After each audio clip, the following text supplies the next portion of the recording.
Good morning. This is Norma Cowie with this week's Norma Talks. Today, I'm going to talk about the tarot symbology that relates to the number 2. Now, when you think about 1, there's sort of the 1, but when we've got 2, it's all about balance. It's about how we deal with it, how we work with it. Now, the lower arcana of the tarot is basically, the wands are your thinking, the cups are your feelings, the swords are how you're handling things, and the pentacles is what you're doing with your life, how it outpictures in your life. And the higher arcana has a whole different aspect as when the number 2 runs through the symbology. So we're going to start off, first of all, by looking at the 2 of Wands. And what I wanted you to notice a couple of things. Over here, this wand is absolutely settled to the battlements of his castle that he's looking out on. This one is on top of the roses and the lilies, which is aspiration. And he's got his hand, so I'm just going to sort of put this over here for a minute while I'm working with his hand. So he's got it here, he's stuck here, but then he's got the world in his left hand. So he's contemplating what to do. This is all about contemplating. But often what we do, the old ideas are there, very much there. And then the new ideas are coming in, but they're not grounded yet. We're looking at them, we're projecting them, we're thinking about them. And as you know, sometimes like old ideas keep creeping in and we kind of, what do we do? How do we do this? How do we work? So this is about balancing your ideas. The old versus the new. How do we work that? How do we balance that? How do we make that work? What I love about this particular symbol is you got the sea, you've got beautiful land, you got some hills. It's like everything is there. But the main emphasis is in this right hand, and the right hand tends to be the doing hand. So right hand here is over these roses and lilies, aspiring. I'm sure I love the little thing, actually. It looks great. Aspiring, going up, looking out. What are we going to do? And that's all it is. It's in a plan mode. You're planning. And I know many times in my life when I've been planning things, it's like you contemplate them and then you put them aside and then you go back and you contemplate them some more. And slowly and surely they go. But you've always got those basic ideas that support you. So it's a balance of the old and the new. And how does new ideas come in? For me, they were just given to me often. It just sort of popped into my brain. And then I'd figure out what to do with them. But then you have the old established. So there's a choice, always a choice. Now, as you know, when it comes to the cups are the emotional symbol. That is your value. We call it the values, how you are emotionally. What I love about this particular 2 is because it is quite balanced and deals a lot with the female and the male. And that what we have here is a healing. This is a healing symbol because when you come into unity, there's healing takes place. You've got the sign of the healer. You've got the wings surrounding these 2. They are a little bit reversed in that she has the laurel wreath from the man on her head. He has the flowers of the roses for the women. I think it's roses. Yeah, I know I should have re-looked at these closer. I'm usually looking at them down. Unfortunately, I couldn't once more get my picture up properly. I don't know what's going on there. Anyway, in the background is the house, the castle. So this is a very healing symbol where things are in balance. Your male-female's in balance. Your inspiration, you might say, is balanced. And so it's a healing symbol, yes, but it is about balance. We need to have balance. And we need to have that come into unity with all aspects of ourselves, because we are made up. Maybe I'm a female gender, but I'm made up of male and female energy. That's for sure. And so it's, I just want to see if there's anything I've really missed. Oh, it wasn't a castle in the background. It's, these cards talk to me when I look at them, and I'm trying to remember sometimes the little bits and pieces. It's just wonderful. It's a wonderful symbol to see at any time because it just brings a sense of peace and healing and awareness, and everything is a-okay. Colors, the way the colors are made, the whole element. The male element is reaching out to the female, actually.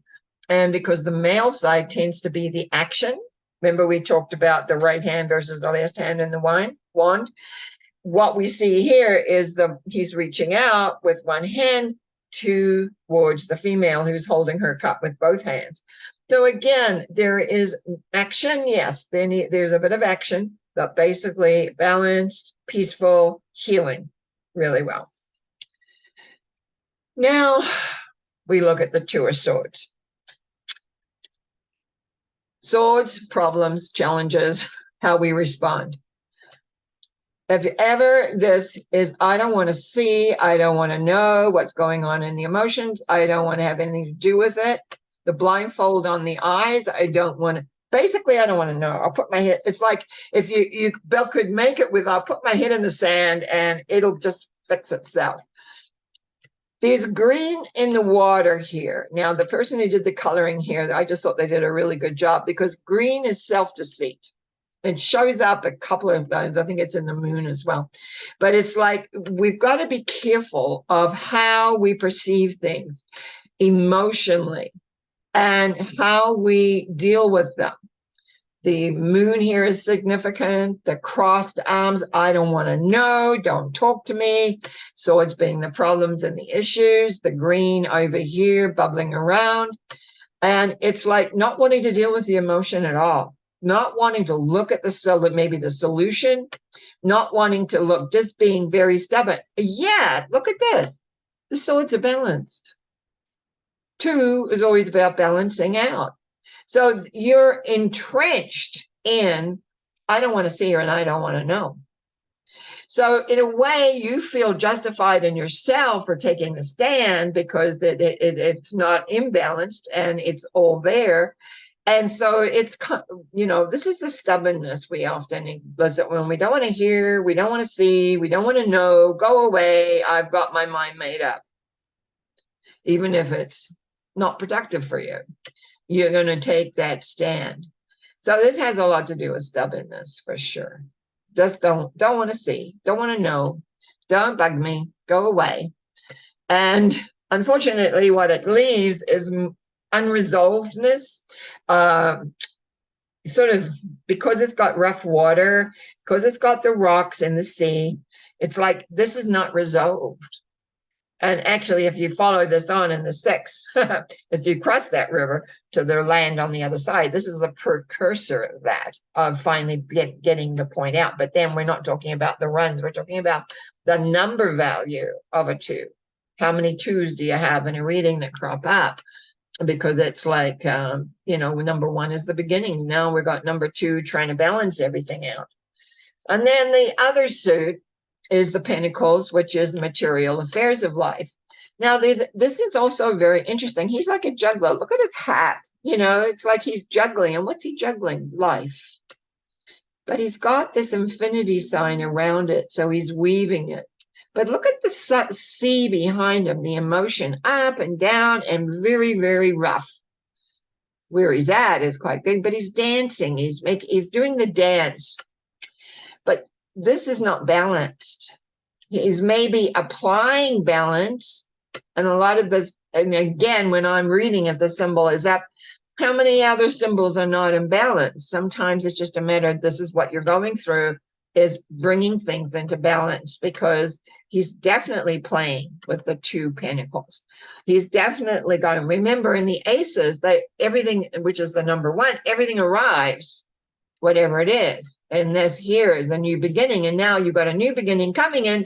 How do you integrate that with what's already there? And that's, we see that in all the 2 symbols. How do we integrate what's new? Do we reject it, like in the swords?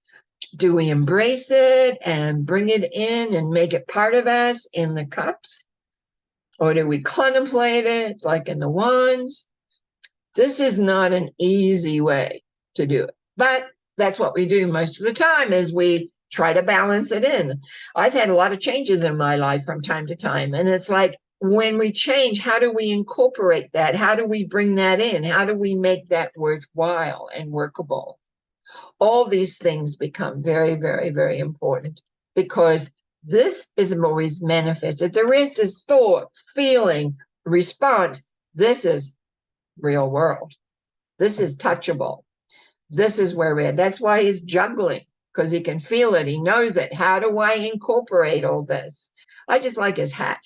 His hat, it's kind of like a John's head in a way, but it's like he's performing. He's the performer. He's the person who's out there. And oh, by the way, I forgot to mention it. Oh, I'll show this again. The sea is very, very rough, and the boats are having up and down and up and down. And that's because life very often is like that when we have change. Don't ever forget the order when that new beginning from the ace comes in, and now we've got to balance that in with the rest of our life. Most of us are busy. Or we're not busy. It probably isn't so hard to integrate in your life. Most of us are busy. Most of us are having priorities. We have to figure out, how do we change that? When things alter in life, we've just gone through a couple of years where many of us, we had to readjust our lives out of nowhere. And how do we do that? How do we look at the priorities of what we've got to do? And how do we, like, people who had their kids all of a sudden at home being taught, like I'm speaking to you now through the computers, presuming every person has a computer, which is not true. If you do not have a lot of money to buy a computer, you don't have a computer. So how did they juggle that? How did they juggle having kids at home with no one to look after them? What did they do? The stress and strain on that, sometimes things like that are happening all the time in different people's homes and different people's ways. And you got to juggle. How do you make the money go where it's got to go? Prices go up. All the things happen. What do? That happened to me to my husband and I, one time, where our mortgage payment doubled. Well, how do you work with that? All of a sudden you're paying this month and you figured it all out and it's working, and then, it's due to be renewed and you have to pay twice as much. Wasn't fun. That was when I really learned about juggling, having to figure out what we were going to do. Luckily, we had a way in which we could handle that, but it was like, for a moment, it was like a horror show. And then a solution came in and we were able to sort that out. But it's just like that Two of Pentacles. Juggle, juggle, juggle, juggle. And then calm, because if you remember the three, you follow a plan. But anyhow, when we get to three next week. So now let's have a look at the Higher Arcana. Do you remember number one was the Magician, right? All things are possible. Followed by the Wheel of Fortune, change. And then we went to the Sun, where you move into the beautiful newness, and it's just fine. So where do we start here? We start with the High Priestess, choice. Choice, choice, choice. Number two is always about balancing. What are we going to do? How are we going to do it? Now, the Higher Arcana deals a lot with your spiritual. I'll put this over here for a minute. Deals with your spiritual journey. To me, this particular symbol, if we're looking at the spiritual journey part, is about your deciding to go deeper into yourself, because behind the High Priestess is a river, the river of life, the emotional quotient. When you go into self-growth, when you go into wanting to believe, to know, and figure out how does this all work, you have to dive into the deep end, because guess what you're going to find is yourself. You're going to come into that river and you're going to learn about you. The two pillars, again, show the difference. They're Boaz and Jachin, and you can always look in the Bible about those stories there. She has a lot of moon symbology here. The moon, the crescent moon, is on her gown. She's got the three phases of the moon as a crown. she's got a scroll, and on that scroll, it's called Torah, T-O-R-A, and it's partly hidden, learning the secrets of life.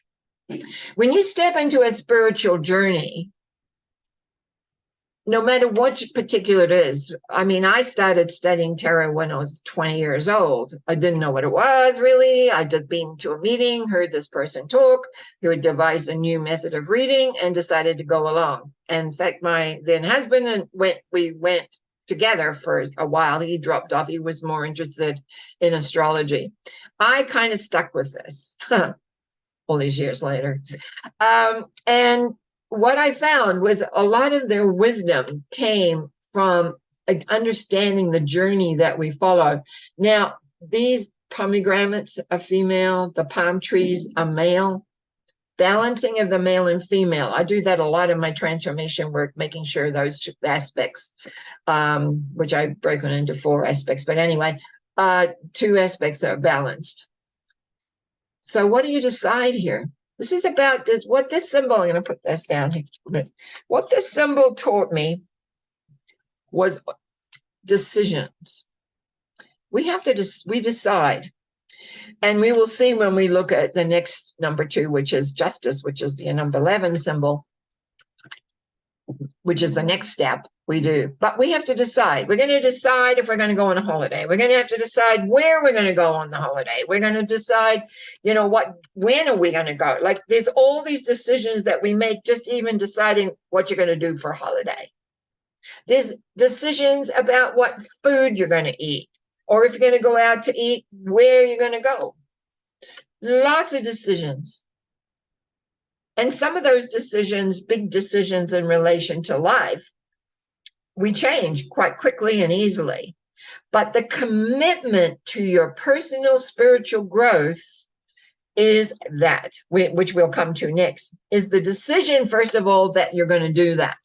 You're going to open that veil. You're going to go past that veil into that water, that unknown water. You have no idea where that's going to lead you. There's a strip of land on the other side, but how do we get there? There's no boat.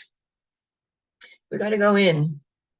And when we go in, we come to the next, this is number 11, which breaks down to a 2. I think they see it better on this side.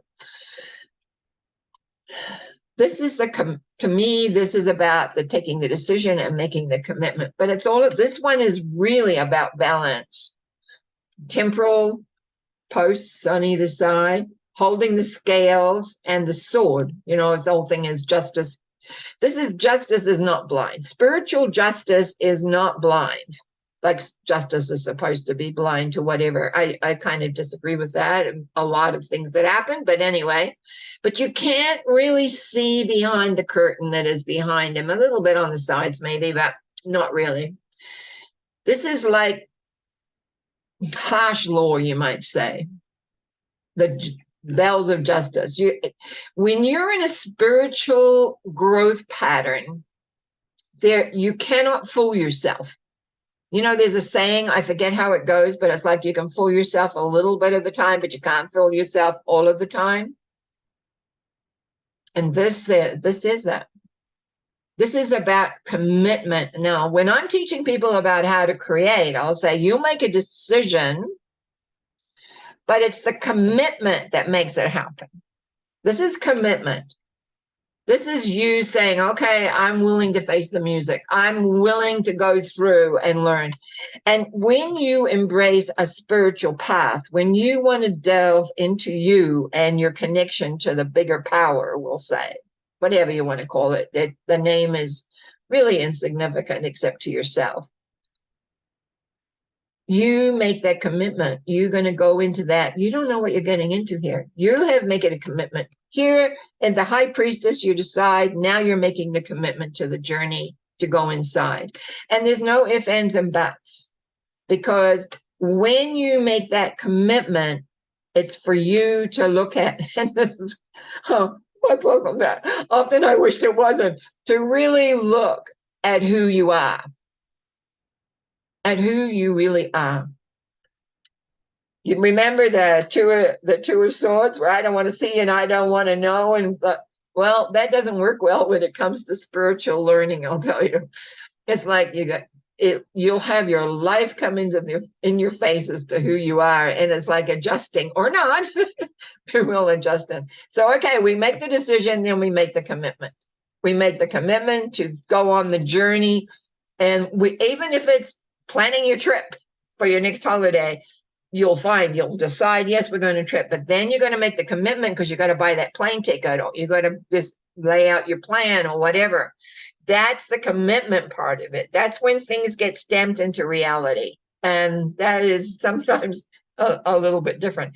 But it's the number 20, judgment. There you go. See, it's another number 2. And this is about acceptance. So what do we got here? We've got an angel up here blowing the horn 7 times. We've got the 3 here and 3 there. And that's like the reflection of the self.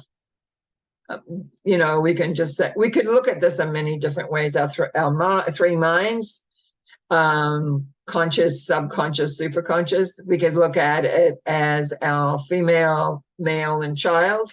There's many aspects in here. But what are they doing? They're coming out of coffins because they're answering the call of the angel that says, arise. So remember, when we're looking at a spiritual journey, when we look at this as a journey of spirituality, growth, you make the decision at the High Priestess. You commit to the journey in justice, and you accept the end result. You accept that. Because when you come to a place of touching into learning, knowing that love force, as I call it, God, if you will, higher power, you can have many names for this. It's okay. It's you accept. You come out of any box you put yourself into, and you embrace. I'm going to get a little bit, you're going to embrace the word of God because it talks to you. I often talk about how I'm just going to put this down again. I often talk about how I was taught while I slept for years. Absolutely. I would wake up in front of sitting in a school desk with a teacher in front of me. And those words that I was taught at that time would come out in lectures. I didn't even know what I was doing for many years. Remember, I was young when I started off. And slowly all that information became integrated, and I was able to start sharing it, which was the basics. I'm always being about basics. When you build a house, you've got to have a solid foundation. When you want to build your spiritual journey, you need a solid, practical foundation. We looked at number 1, the beginning. Now it's the balancing of that into your world. You're not there yet, but you're decided, you're committed, and you reap the rewards. And the rewards is because in a way, and I usually have people walk it as a circle, life kind of rotates around again in a different level or a different awareness. It's not a straight line. We learn and we go through all these phases over and over again as we walk the path of life. It can be fun or it can be hard. Sometimes the hard part is what takes the edges off us. We're taught often as children to believe certain elements that when we come face to face with life and our growth from the inside, it's like we realize that doesn't fit. We have to change. We have to grow. We have to blossom. And so we accept the consequences of that journey, which isn't always as easy as we would like.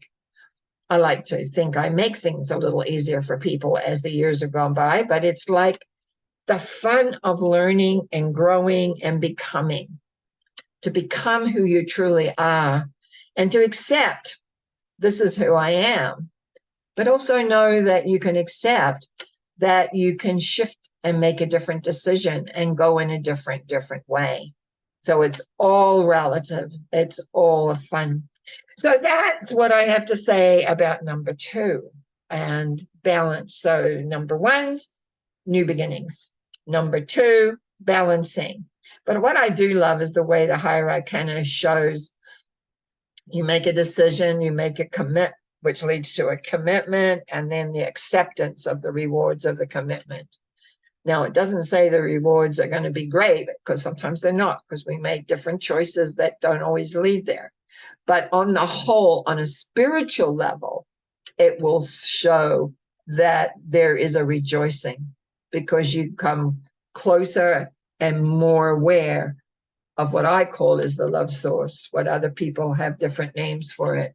But when you feel that love come inside and you know that you're part of everything, yes, there is a sense of euphoria, relief, and a knowingness. And this is the end of today. And I want to thank you very, very much for listening through this. And next week, we're going to look at number 3, which is, again, very, very interesting as far as I'm concerned, as we move forward, number by number by number. Wish you well. Have a great week. I shall be back on Sunday, if all's well. And yes, and Monday night will be mental mind treatments. I've already had some person email me, giving me their numbers to say, which I thought I'd just do it once every Monday, but it looks like I'm doing, if I get some, I definitely will do their numbers for them. So anyway, have a great day. Have a rest of the week. And I look forward to seeing you again on Sunday. Blessings to you all. Bye for now.